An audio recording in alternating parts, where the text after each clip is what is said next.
Oke, Assalamualaikum warahmatullahi wabarakatuh. Waalaikumsalam warahmatullahi wabarakatuh. Waalaikumsalam warahmatullahi wabarakatuh. Wabarakatuh. Oke, Waalaikumsalam Bu, selamat pagi. selamat pagi. Oke, tentunya selamat pagi dan semangat pagi ya. Sebelumnya saya mohon maaf karena tidak bisa bertemu tatap muka, tetapi besar kemungkinan besok minggu depan kita bisa melaksanakan UTS ya. Dan itu akan kita laksanakan secara offline karena kita ini udah pertemuan kelima gitu ya. Untuk tugas-tugas juga teman-teman. Jadi sebelum saya mulai, bagi teman-teman yang mahasiswa-mahasiswi yang belum mengumpulkan tugas-tugas yang sebelumnya di pertemuan sebelumnya, silahkan dikumpulkan gitu ya. Dan minggu depan kita akan melaksanakan UTS. Untuk materi UTS, sepanjang teman-teman sudah gabung di WhatsApp group, semua materi sudah pernah saya share ya. Jadi semuanya materi sudah ada. Oke, untuk pertemuan kali ini silahkan yang belum open cam, sekali lagi saya sampaikan untuk open cam. Tolong kita sama-sama fokus ya, mungkin kurang lebih hanya 40 menit ke depan. Nanti teman-teman boleh bertanya, boleh dengan fitur raise hand, dan nanti bisa bisa menyampaikan langsung pertanyaannya. Oke, pada minggu kali ini kita akan membahas mengenai negara dan konstitusi. Tentu kalau kita bahas negara, bangsa, itu kita sudah bahas di pertemuan sebelumnya. Dan konstitusi. Konstitusi ini juga bukan sesuatu yang asing, terutama nanti buat teman-teman di Fakultas Hukum ya. Nanti teman-teman akan selalu belajar mengenai konstitusi, yaitu landasan dari undang-undang dasar kita. Jadi teman-teman nggak boleh lupa tuh berapa kali konstitusi itu dirubah, saat ini apa yang dipakai, kemudian landasannya apa gitu ya. Oh, kalau seseorang mau melakukan judicial review itu karena bertentangan dengan konstitusi, itu maksudnya seperti apa. Nah, tapi dalam mata kuliah kewarganegaraan ini kita akan membahas negara dan konstitusi dalam arti yang general gitu ya. Nah, oke, next. Selanjutnya, Mas Holik, next.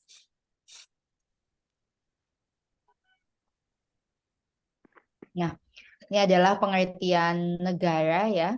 Ini negara ini pertama kali dikenal di Yunani dengan istilah polis, artinya kota. Sehingga negara itu digambarkan sebagai satu kota kecil di mana ada kepemimpinan yang demokratis gitu ya. Jadi kalau zaman dulu orang tuh mengenal negara itu ya berarti kota gitu ya. Nah, kemudian di Romawi dikenal juga dengan istilah civitas. Kemudian digunakan juga kata stato, yaitu status atau statum dalam bahasa Latin yang artinya negara. Sehingga dalam penggunaan istilahnya ini biasa juga disebut dengan the stat, state gitu ya.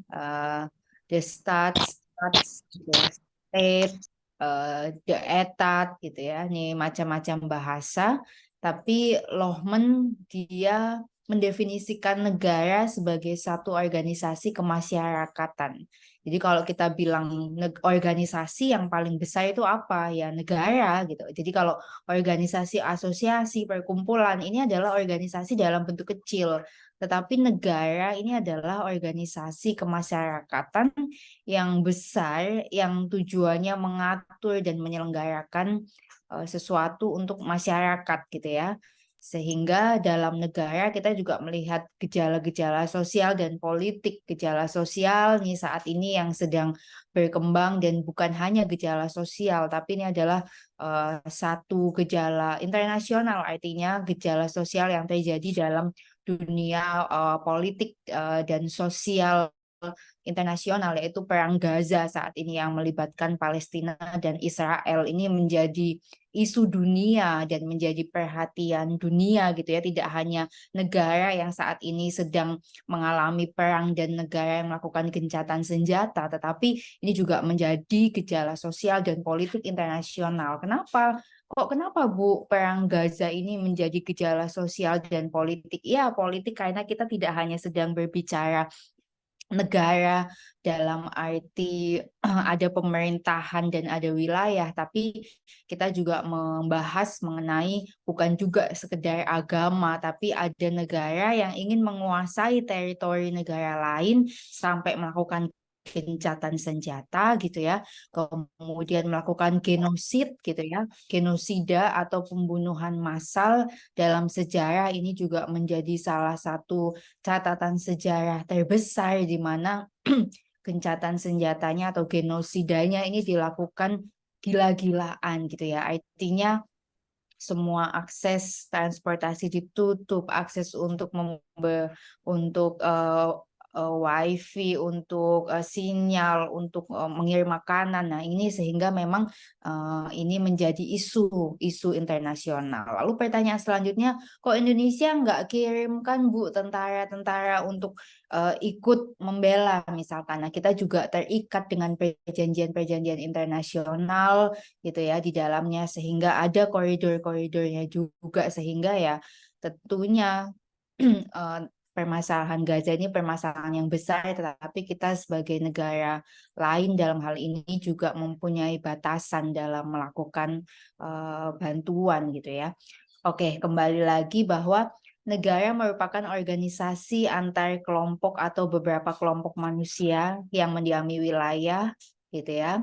Kemudian ada pemerintahan, ada tata tertib untuk semua manusia yang ada di dalamnya. Sehingga kalau kita lihat negara, kalau teman-teman di Indonesia tentu banyak sekali suku-suku yang ada di Indonesia, tetapi kalau teman-teman nyebrang lagi gitu ya, misalnya teman-teman pergi ke Singapura, ke Malaysia gitu ya, atau teman-teman yang sering liburan ke luar negeri, lebih memahami lagi bahwa kalau di luar itu justru tidak hanya suku, tetapi berbagai ras gitu ya, artinya lebih variatif. Kalau di Indonesia bisa dikatakan sukunya banyak, tetapi masih sama-sama orang Indonesia. Tapi kalau kalau di negara-negara lain gitu ya, justru memang culture-nya ini sudah banyak sekali dari antar negara juga, yang kemudian apakah menetap, apakah hanya jadi foreign di sana, ini juga lebih variatif. Oke, selanjutnya next.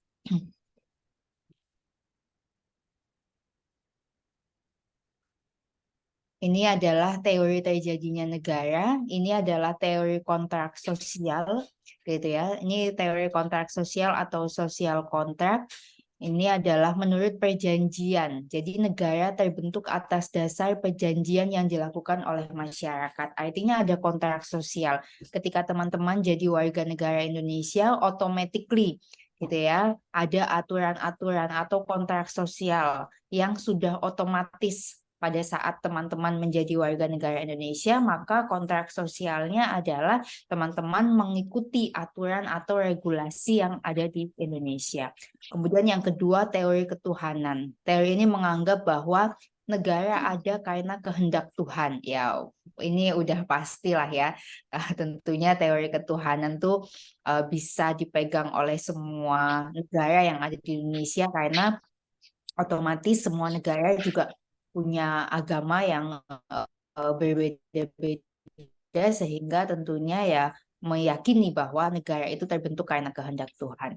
Kemudian selanjutnya adalah teori kekuasaan. Ini sekarang nih kalau teman-teman lihat di media massa tentunya sedang ramai sekali masalah terkait dengan pemilu, baik pemilu presiden, nantinya juga pemilu kada gitu ya. Nah, ini tentunya berkaitan juga dengan apa sih ya? Teori kekuasaan. Nah, mereka mencari kekuasaan gitu ya. Negara ini terbentuk karena ada kekuasaan, ada yang jadi presiden, ada yang jadi menteri, ada yang jadi kepala daerah. Ini karena memang negara itu harus ada kekuasaan gitu ya, harus ada yang mengatur gitu ya, bottom up maupun lain gitu ya. Jadi ya memang ini ada teori kekuasaan. Dan yang keempat adalah teori hukum alam. Ya, ini berpendapat bahwa negara ada karena ada keinginan untuk memenuhi kebutuhan manusia. Jadi kalau teman-teman nih secara tidak sadar saat ini kuliah, sebenarnya ujung dari kuliah adalah nantinya untuk bertahan hidup, untuk mencari pekerjaan gitu ya. Nah, sehingga ada teori hukum alam karena memang setiap manusia ini harus mempertahankan diri, mencari penghidupan gitu ya, sesuai dengan konstitusi.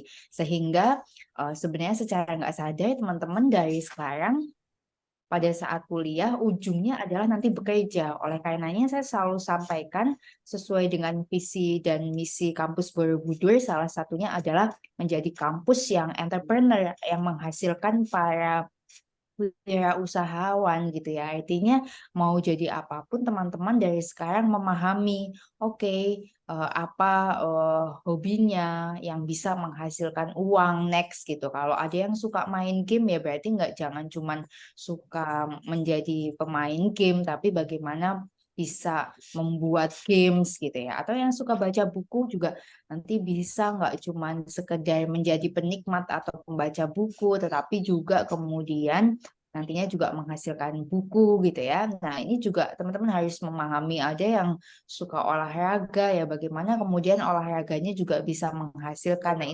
Nah, ini berkaitan dengan teori hukum alam bahwa negara terbentuk karena adanya kebutuhan manusia untuk mempertahankan diri secara lingkup besar, tapi secara individual teman-teman juga harus memahami bahwa ujung pangkal dari kuliah salah satunya adalah nantinya untuk bekerja dan mencari penghidupan yang layak.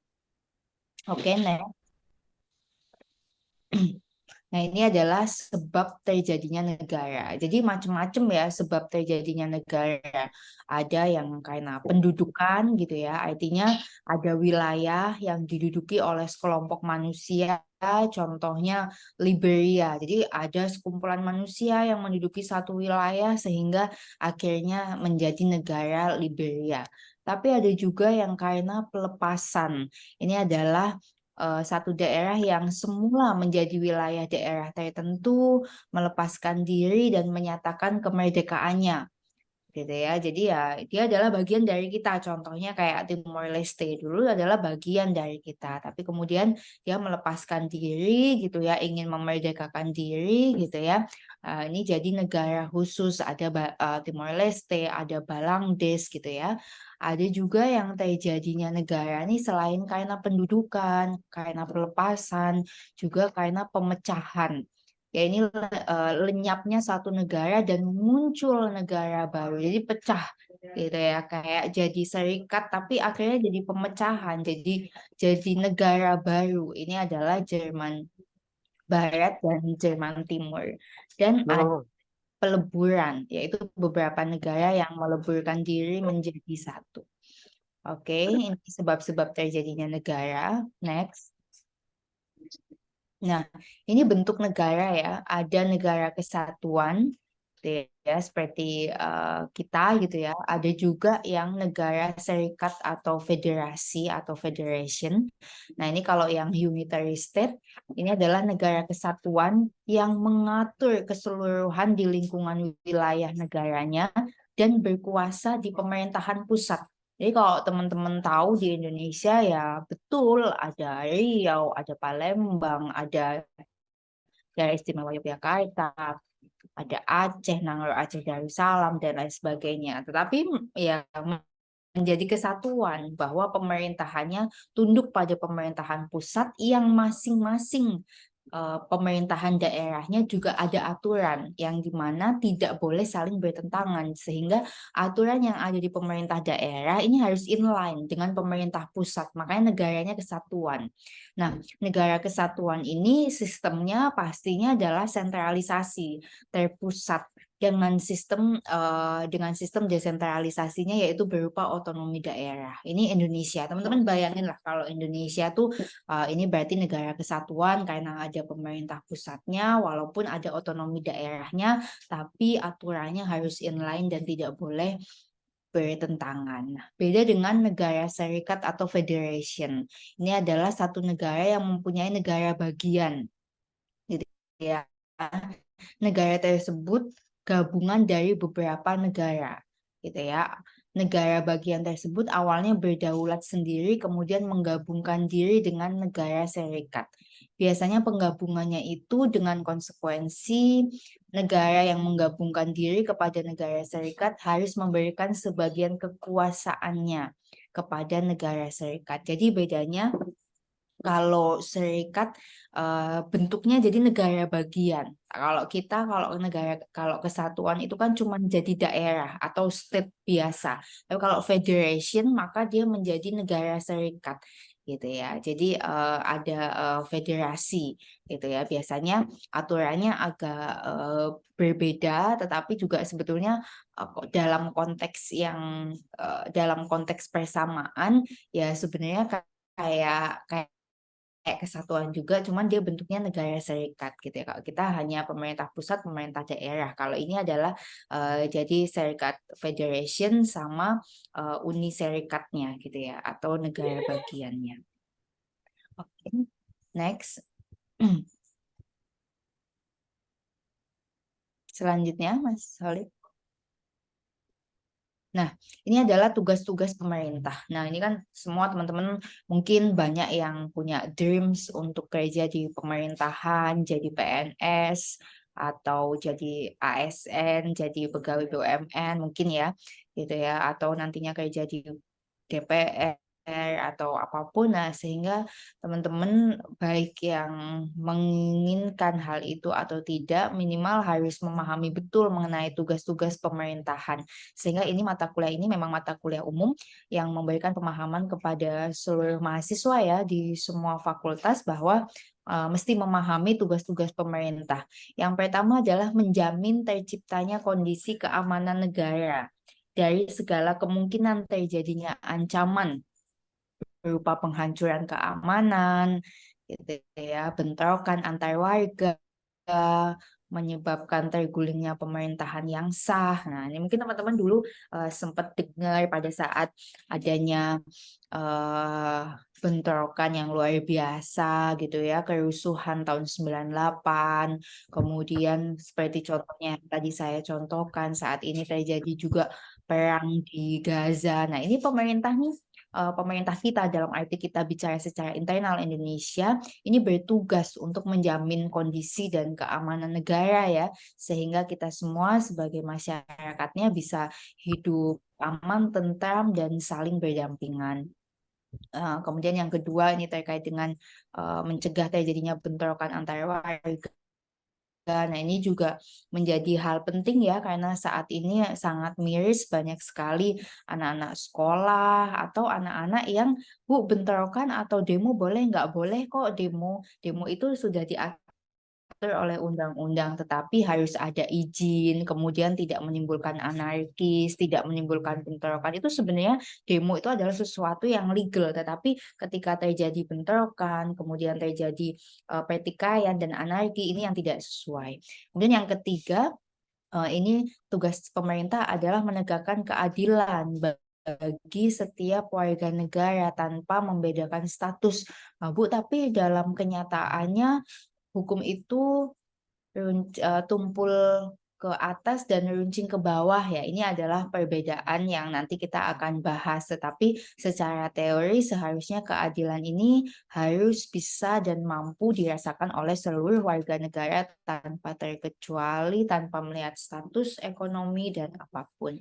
Kemudian melakukan pekerjaan umum dengan membangun fasilitas jalan, pendidikan. Nah, semestinya pemerintah juga memastikan bahwa adanya pemerataan pendidikan gitu ya, kemudian fasilitas pendidikan, fasilitas jalan umum ke seluruh pelosok-pelosok yang sampai saat ini juga masih menjadi PR ya bagi pemerintah gitu. Nah, mudah-mudahan nanti kita udah lama-lama karena kita sebagai negara berkembang atau developing countries, kita juga bisa merasakan benar-benar yang namanya sekolah itu gratis ya gitu. Jadi ada di beberapa negara yang tidak melihat kaya atau miskin itu sekolahnya itu gratis gitu. Ada sekolah gratis gitu ya. Nah, mudah-mudahan nanti akses di Indonesia pun jauh lebih banyak terutama di kalangan-kalangan atau di tahapan perkuliahan sehingga banyak teman-teman yang bisa lulus kuliah menjadi sarjana dan nantinya harapannya bisa meningkatkan taraf hidup dengan memperoleh pekerjaan yang layak gitu ya. Sehingga sekali lagi teman-teman yang saat ini ada di Zoom, saat ini yang berkesempatan dan mempunyai kesempatan untuk kuliah, gunakan waktunya sebaik-baiknya sambil melihat potensi diri apa yang bisa menghasilkan sesuatu gitu ya. Sehingga nanti teman-teman tidak menjadi jobless atau pengangguran gitu ya. Ini menjadi penting ya, teman-teman ini harus paham betul bahwa salah satu tujuan realistisnya teman-teman kuliah adalah nantinya mendapatkan penghidupan yang layak. Kemudian yang kelima, meningkatkan kesejahteraan sosial, membantu orang yang miskin, memelihara orang cacat, anak terlantar, serta kegiatan sosial lainnya. Nah, tentunya negara juga punya tugas untuk memelihara hal tersebut. Bu, tapi kok banyak banget orang di jalanan yang mengemis dan lain sebagainya. Nah, ini adalah gejala sosial yang juga bisa kita lihat dari dua faktor ya. Yang pertama, melihat peran pemerintah apakah sudah maksimal atau belum, dan yang kedua melihat juga gejala sosial terhadap orangnya sendiri. Karena sempat ada penelitian gitu ya. Jadi orang-orang yang di jalanan itu oke kalau memang dia orang cacat, disable, kemudian memang tidak bisa melakukan apapun.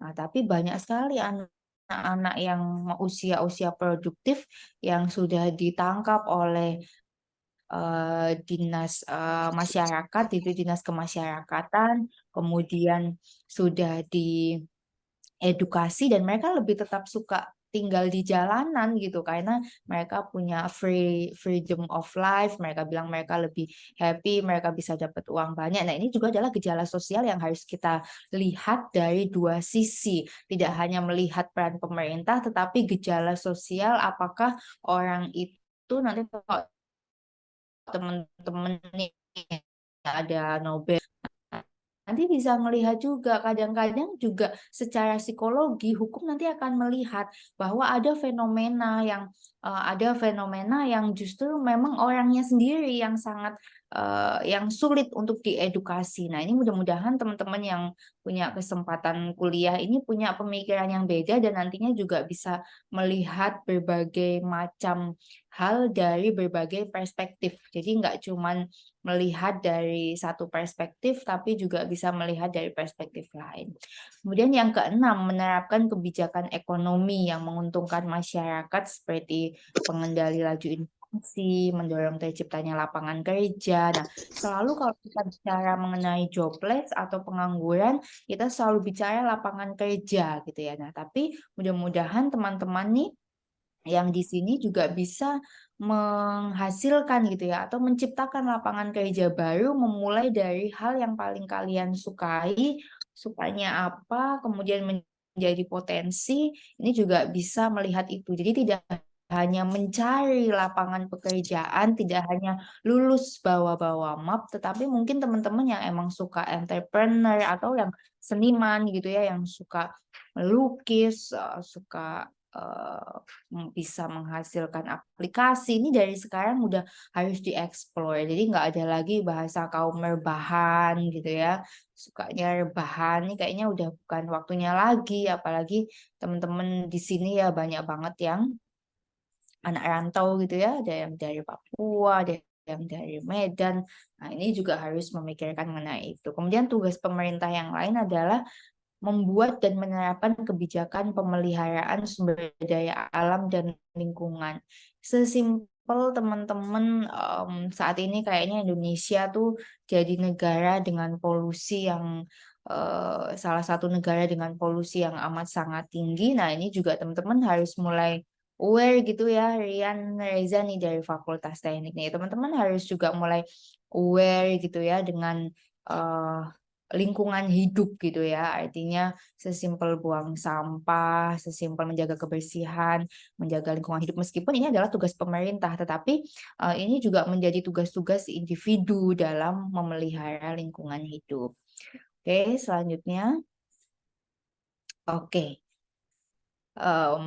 Ada giumnya filosofi yang diajarkan di sebuah ruang kelas pada satu generasi akan menjadi filosofi dari pemerintah yang ada pada generasi berikutnya. Ini kata Abraham Lincoln. Artinya bahwa apa yang saya ajarkan saat ini di kelas ini adalah sesuatu yang sifatnya teoritis.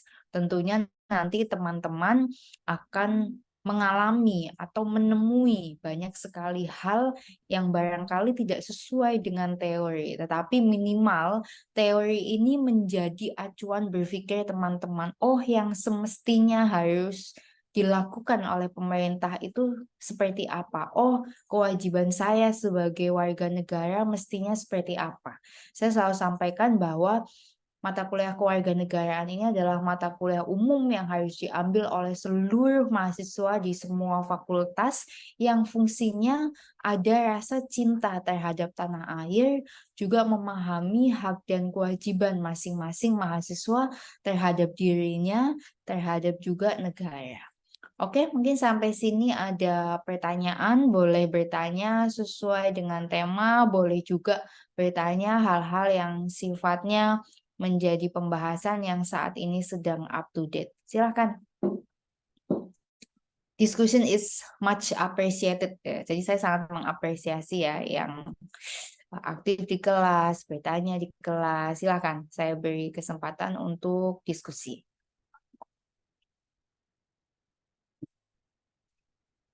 Biasanya kalau kita offline, ini ya ramai ya. Ini cukup mengerti apa cukup ngantuk? Assalamualaikum warahmatullahi wabarakatuh. Ya, waalaikumsalam warahmatullahi Waalaikumsalam. wabarakatuh. Silakan. Siapa Mau tadi yang? salam doang, Bu. Oh, mau salam Ya, doang. Oke. Oke, mungkin ada yang mau diskusi?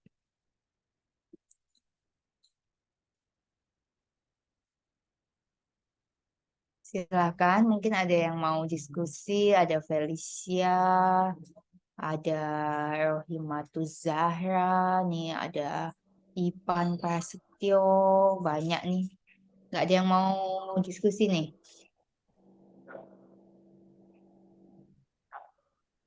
Ada Novelia Rahmawati. Yang tadi saya sampaikan apakah cukup jelas? Wajib bersihin jelas, Bu. Jelas. Jelas? Cukup jelas, Bu. Cukup jelas. Benar ini ya, cukup jelas ya. Tidak ada pertanyaan, saya tanyakan sekali lagi. Apakah ada yang mau didiskusikan? Tidak ada, Bu. Tidak ada. Yang lain tidak ada?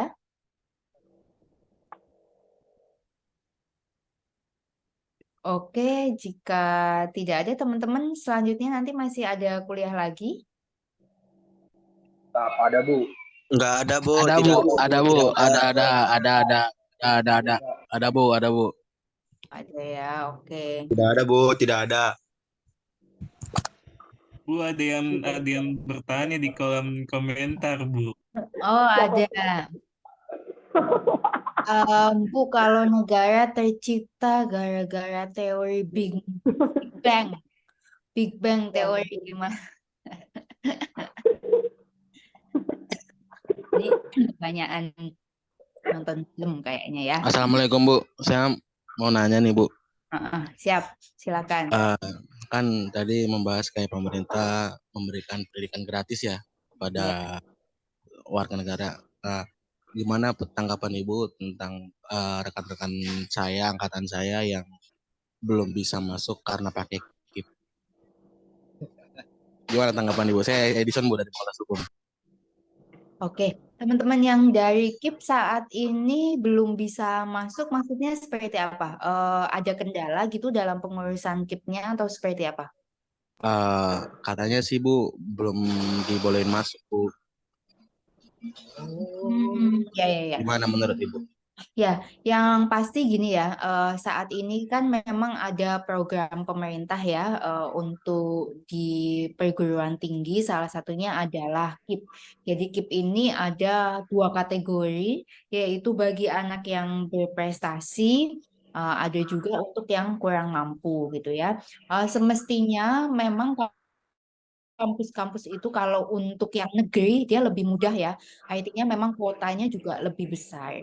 Tetapi kampus-kampus swasta seperti kampus kita juga semestinya memberikan KIP gitu ya. Kenapa anak-anak juga yang pinter dan yang dalam tanda kutip mungkin kurang mampu diberikan juga di swasta supaya ada penyamarataan, artinya swastanya juga bisa berkembang karena dimasuki juga oleh anak-anak yang pinter gitu ya dalam dalam arti seperti itu. Nah, kalau untuk kendala-kendala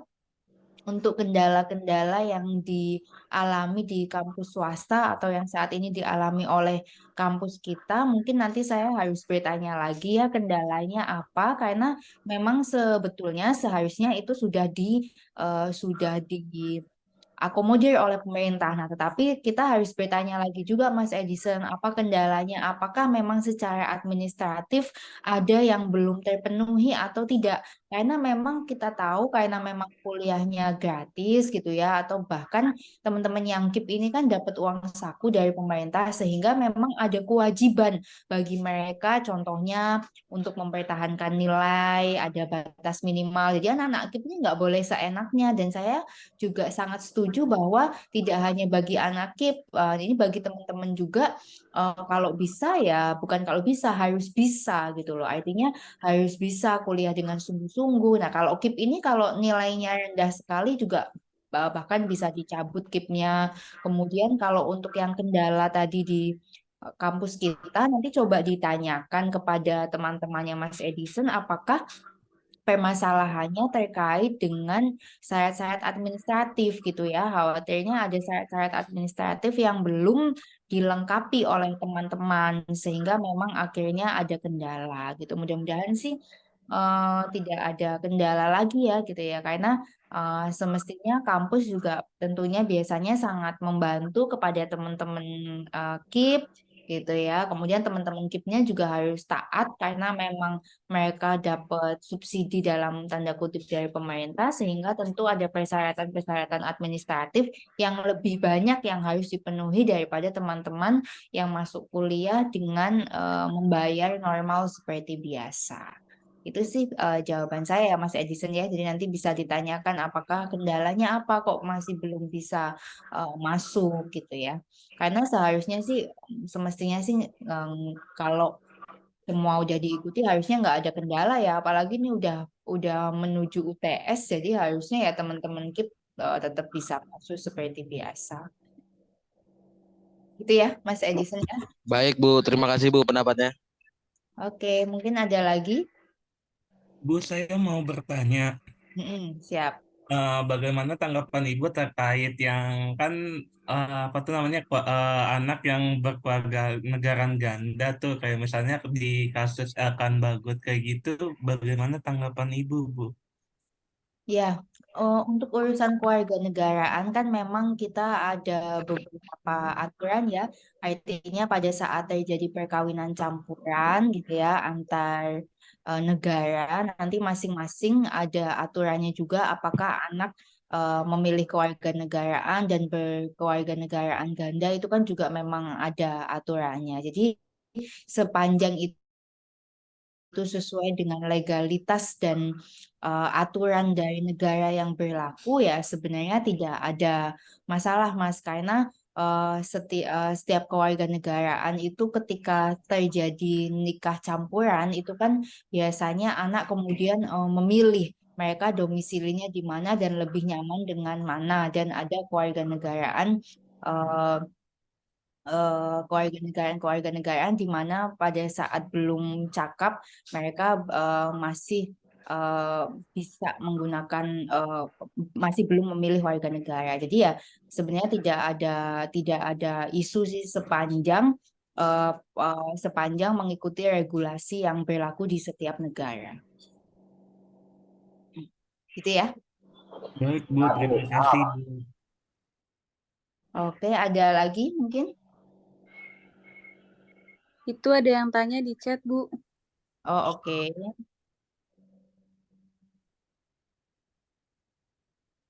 Nggak mau disampaikan langsung aja, coba saya baca ya. Kok nggak nampak ya?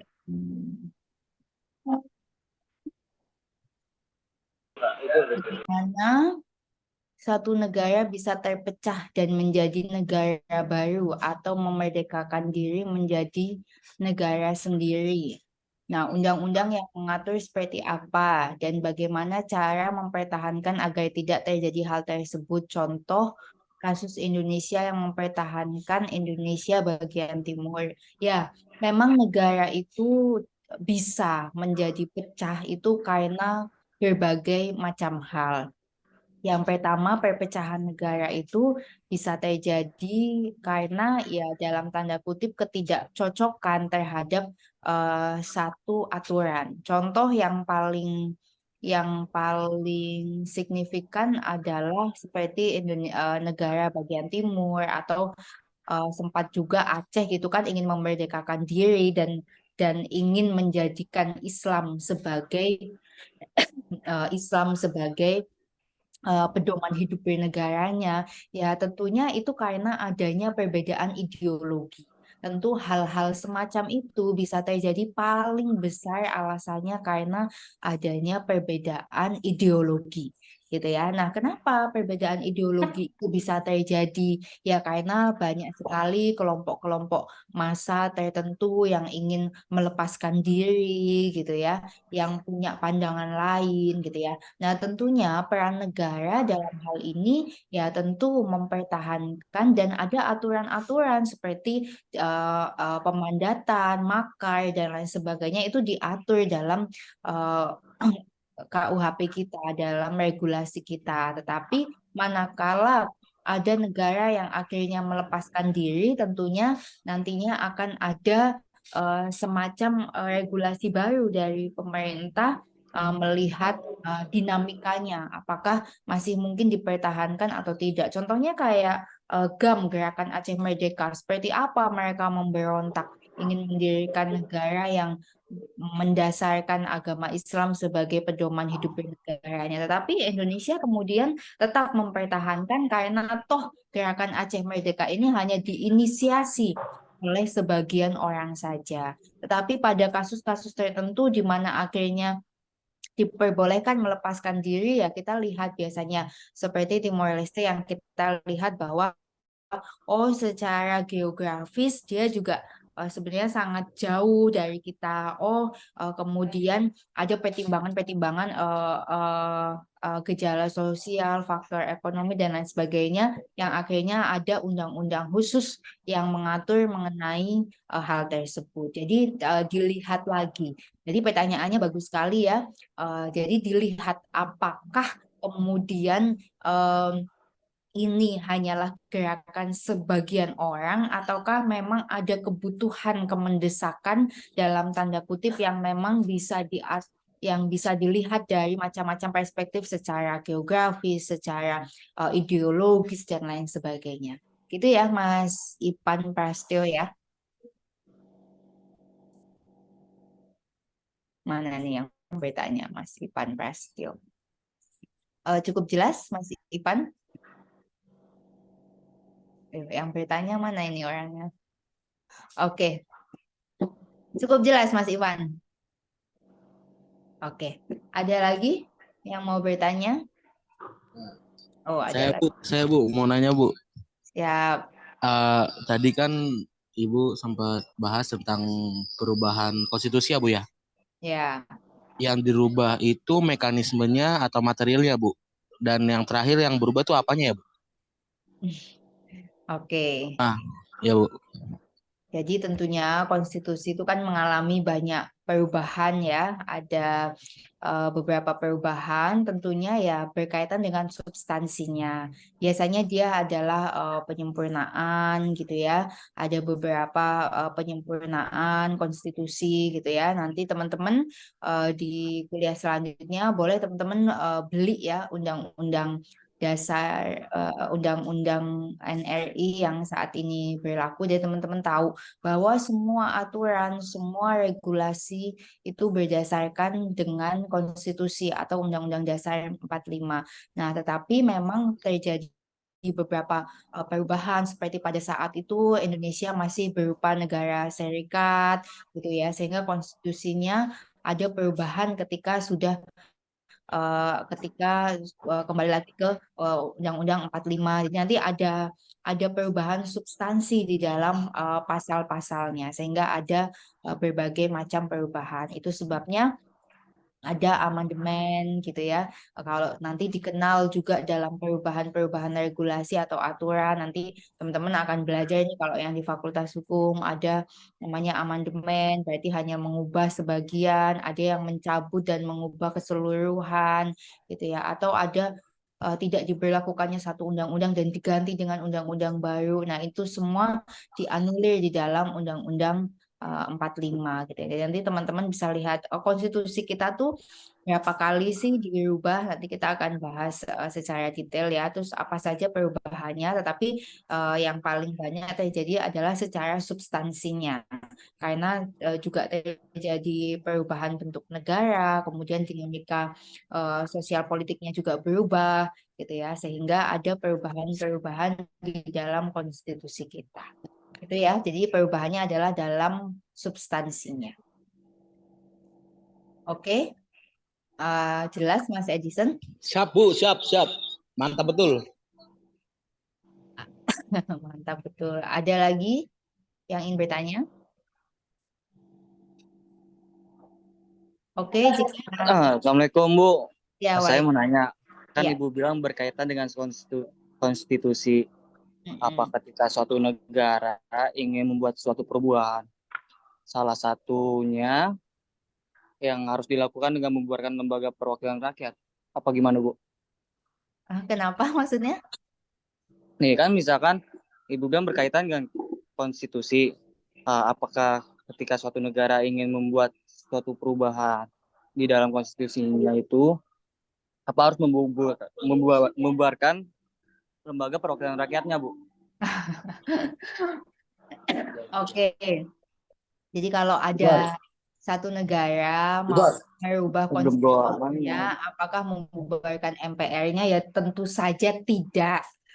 Nah, sekarang kan harus jelas dulu, Mas. Dari konstitusi yang mau dirubah tuh berkaitan dengan klausul apa? Kan gitu ya.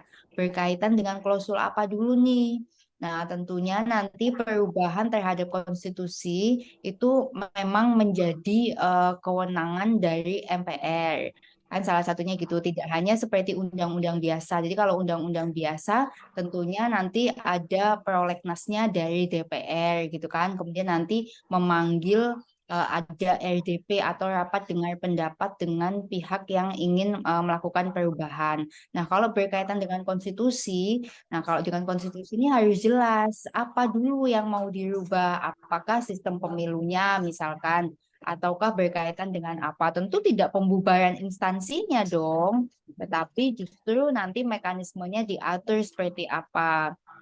Sehingga nanti dilihat apa yang mau dirubah dan nanti kita lakukan mekanisme. Nanti kalau untuk melakukan perubahan undang-undang maupun konstitusi ini terhadap sebagian atau secara keseluruhan ini masing-masing semua ada mekanismenya. Nanti teman-teman akan belajar lebih mendalam di hukum tata negara ya. Gitu. Jadi nanti ada mekanismenya masing-masing, tapi tidak dengan pembubaran instansi. Jadi teman-teman harus paham ya bahwa menyelesaikan masalah itu bukan dengan melakukan pembubaran instansi, tapi ada mekanismenya.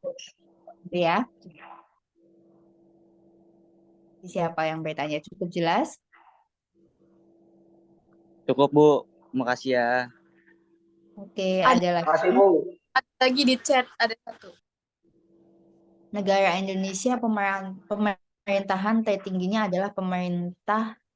Jadi segala keputusannya berarti di pemerintahannya ya, Bu. Ada juga negara yang memaksa sistem beraja yang mana semua keputusan itu ada di tangan raja. Oke. Nah, kalau negara Indonesia sebetulnya kan kita selalu bilang karena kita adalah negara demokratis, sebenarnya government by the people, gitu ya, from the people and for the people gitu ya. Sebetulnya pemerintahan tentu kekuasaan tertinggi negara kita tentunya kan memang diatur oleh presiden gitu ya. Jadi tapi sebetulnya basic pemerintahannya adalah pemerintahan dari dan untuk rakyat kan gitu ya. Nah, kalau karena kita republik dan kita presidensil, sehingga memang kekuasaan tertinggi kita disebutkan di dalam konstitusi kita bahwa presiden adalah pimpinan tertinggi angkatan darat, laut, dan udara. Kan disebutkan seperti itu ya, bahwa presiden adalah pemegang kekuasaan pemerintahan tertinggi di negara kita. Sehingga memang segala keputusan ada di tangan presiden. Kalau untuk yang sistemnya kerajaan, ya memang sistem pemerintahannya ada di tangan raja. Jadi presiden dan raja adalah simbol dari apakah pemerintahan itu presidensial ataupun bentuknya kerajaan.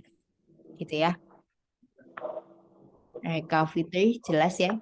Tapi tentunya presiden dalam hal ini dalam melakukan pemerintahannya ya tadi dari dan untuk rakyat, karena presiden sendiri juga dipilih oleh sebagian besar rakyat Indonesia, sehingga tentunya kita selalu berharap bahwa segala kebijakannya adalah kebijakan yang pro rakyat. Tapi teman-teman harus paham bahwa semua regulasi, peraturan maupun kebijakan tentu keadilannya itu tidak mungkin sama rata kan gitu ya. Tentu misalnya ada aturan mengenai hal-hal tertentu yang dianggap tidak sesuai dengan sebagian manusia atau sebagian masyarakat, karena memang tentu setiap adanya regulasi itu pasti akan ada pro dan kontra, bahwa plus minus, bahwa pro kontra dalam semua hal itu pasti akan terjadi karena itu adalah keniscayaan. Tidak mungkin ada satu produk undang-undang yang dianggap bagus secara keseluruhan. Jadi yang namanya pro dan kontra itu biasa, plus minus itu biasa. Jadi teman-teman juga terbiasa dalam nanti mengambil keputusan tuh ada plus ada minusnya. Oh, kalau saya kuliah tepat waktu, pro-nya adalah saya bisa cepat lulus dan bisa cepat kerja. Cons-nya atau hal yang harus saya capai untuk melakukan itu adalah saya harus kerja keras di dalamnya. Jadi saya tidak bisa leyeh-leyeh di dalamnya. Misalnya kayak gitu. Jadi teman-teman harus paham bahwa satu keniscayaan ada plus minus, ada pro cons, ada enak dan nggak enak, itu adalah satu hal yang niscaya. Gitu ya. Oke, ada lagi? Terima kasih, Bu. Saya Bu, boleh Bu? Ya Juga, kan. kan sering ada perubahan regulasi dari konstitusi ya Bu. Regulasi kan aturan ya Bu. Dalam setiap aturan pasti ada sanksi atau bagaimanapun untuk orang yang melanggar ya Bu ya. Nah, perubahan regulasi kan pasti butuh jeda waktu ya Bu ya. Nah, apabila ada yang melanggar itu bisa dikenakan hukuman apa enggak Bu? Jeda waktu kan gini Mas, sebelum aturan Ya Bu. yang berlaku itu diterapkan, maka aturan lama itu masih berlaku. Ya, tentu tidak ada kekosongan hukum atau jeda waktu itu tidak ada. Jadi setiap misalnya ada perubahan peraturan atau regulasi, sepanjang belum ditetapkan aturan yang baru, maka tentu secara otomatis aturan yang lama itu masih berlaku. Sehingga tidak akan ada namanya kekosongan hukum. Oh, iya Bu ya Bu. Baik Bu, baik Bu. Kasih Bu. Ya. Oke, ada lagi? Oke, kalau tidak ada tolong open cam ya, karena akan di screenshot sebagai bukti. Jadi nanti teman-teman silahkan isi daftar hadir dan NPM sesuai dengan fotonya. Oke, silahkan open cam semuanya. Maksudnya Bu Izin gimana Bu, Bu? Bu, izin yang saya tidak bisa di open cam-nya. Oke, oke. Oke, Mas Holik tolong di screenshot ya.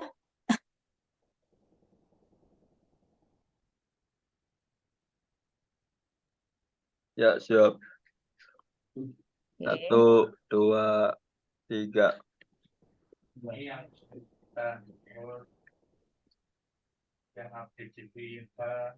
Sudah? Sudah semua? Ih, amat. Perpanjang kontrak kapan? 16. Tapi belum kita ada Udah. Oke, udah semua ya. Baik, terima kasih mahasiswa-mahasiswa sekalian. Nanti jangan lupa untuk mengisi lagi daftar hadirnya, nama dan NPM. Sampai bertemu lagi dan semangat pagi ya. Saya tutup. Wassalamualaikum warahmatullahi wabarakatuh. Waalaikumsalam warahmatullahi wabarakatuh. Makasih ya Bu. Makasih, Bu. Cikal jangan tidur Cikal. Makasih, Bu. Tidur mulu lu Kal. Tuh, big lagi.